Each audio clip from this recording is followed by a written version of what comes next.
Tonight, we're going to visit a little village nestled so deeply in a valley, it felt like the world's coziest secret.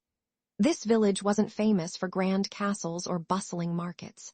Instead, it was known for something much quieter, much softer.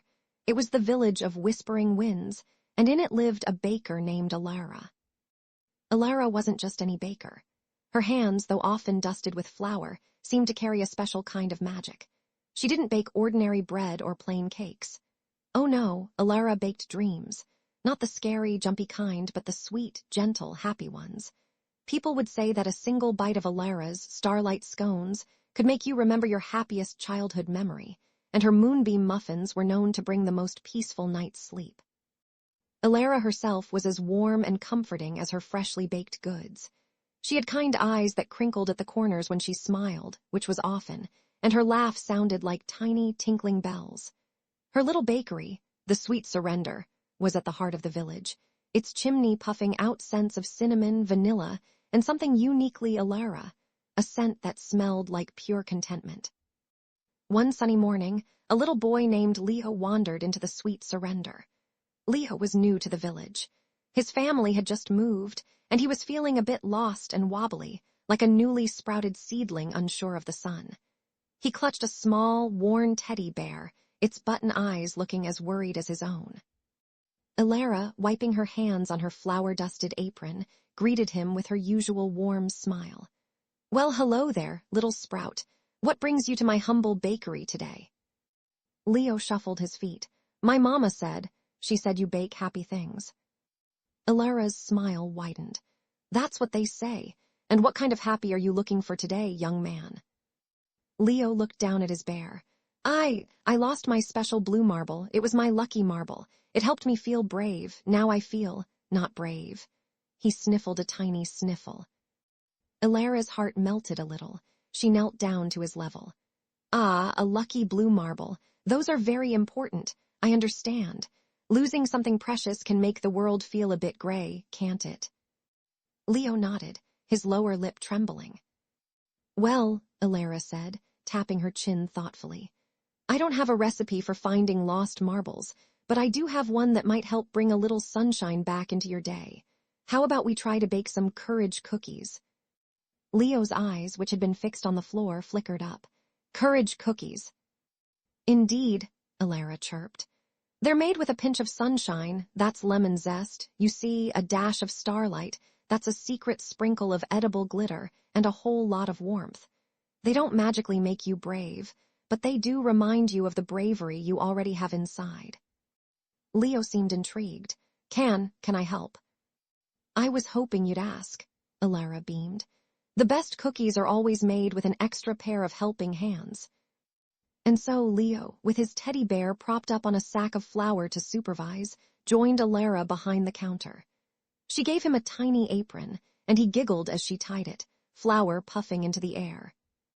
They measured sugar that shimmered like morning frost and butter as golden as dandelions. Leo got to crack the eggs, with a little help, and Elara showed him how to whisk them until they were light and frothy. He giggled as he stirred in the lemon zest, its bright scent filling the air and making him sneeze a tiny, happy sneeze. Elara told him stories as they worked, tales of mischievous squirrels who tried to steal her berries, of the moon who sometimes peeked into her window to see what she was baking, and of the whispering winds themselves, who carried secrets and songs through the valley.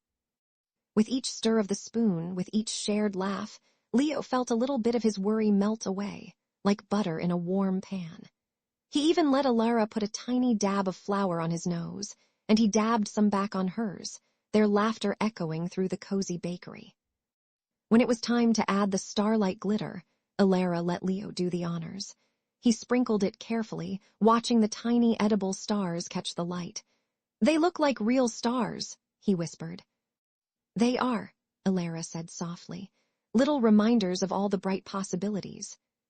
Soon the bakery was filled with the most delicious, comforting aroma as the courage cookies baked. They puffed up, golden brown and sparkling.